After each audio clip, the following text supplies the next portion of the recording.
Bharatiya Janata party ने आंध्र प्रदेश में चंद्रबाबू नायडू की तेलुगु देशम पार्टी और पवन कल्याण की जनसेना पार्टी से हाथ मिला लिया है। कई दौर की बातचीत के बाद तीनों पार्टियों ने शनिवार को इसकी घोषणा की।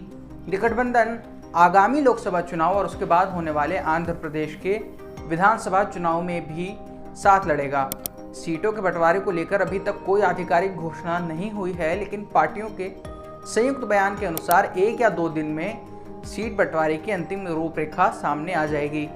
अब आंध्र प्रदेश के इस नए अलायंस से सबसे पहला सवाल उठता है कि अब की बार 400 पार का नारा देने वाली भाजपा को कितना फायदा हुआ। इंडियन एक्सप्रेस की ओर से प्रकाशित एक खबर के अनुसार अगर सूत्रों की माने तो टीडीपी ने भाजपा को 8 लोकसभा सीटों की पेशकश की है, लेकिन उसकी शर्त है कि भाजपा अपनी सीटों में से कुछ पवन कल्याण की पार्टी जेएसपी को भी दे।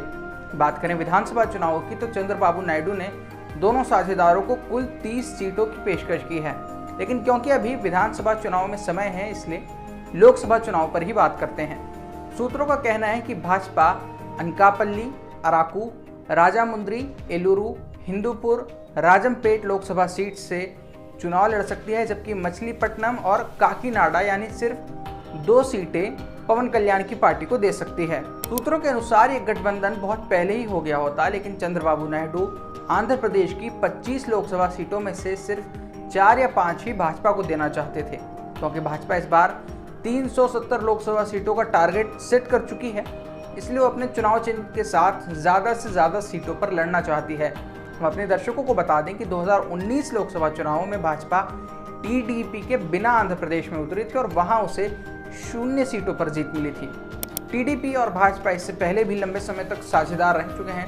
1996 से 2018 के बीच दोनों पार्टियां गठबंधन में थीं और 2014 के लोकसभा चुनावों में जेएसपी ने भी एनडीए को अपना समर्थन दिया था। 2018 में लोकसभा चुनावों से कुछ समय पहले टीडीपी और भाजपा का गठबंधन समाप्त हो गया था। नायडू ने कहा था कि आंध्र प्रदेश को विशेष दर्जा न मिलना गठबंधन के टूटने का कारण है। हालांकि उस वक्त टीडीपी को इस फैसले का नुकसान उठाना पड़ा था। 2019 लोकसभा चुनावों में टीडीपी की लोकसभा सीटें 15 से घटकर सिर्फ 3 रह गई थी। उसके बाद से नायडू एनडीए में लौटने की लगातार कोशिश कर रहे हैं। नायडू को उम्मीद है कि इससे उनका राजनीतिक करियर भी लंबा होगा और संसद में उनका प्रतिनिधित्व भी बढ़ेगा। इस गठबंधन से ये भी सुनिश्चित हो गया है कि आंध्र प्रदेश की सरकार पर काबिज जगन मोहन रेड्डी की वाईएसआर कांग्रेस के संबंध अब भाजपा से पहले जैसे नहीं रहेंगे। जगन रेड्डी की पार्टी ने इससे पहले संसद में पेश किए गए कई महत्वपूर्ण बिलों में भाजपा का समर्थन किया है। वाईएसआर कांग्रेस ने सीएए, कृषि कानून, दिल्ली सर्विसेज बिल और मुख्य चुनाव आयुक्त की नियुक्ति से जुड़े बिल में भी सरकार के पक्ष में वोट किया है। अब देखना होगा कि भाजपा और टीडीपी के हाथ मिलाने के बाद वाईएसआर कांग्रेस और भाजपा के संबंध कैसे रहते हैं। मेरी तरफ से फिलहाल इतना ही। आप देखते रहिए वतन समाचार।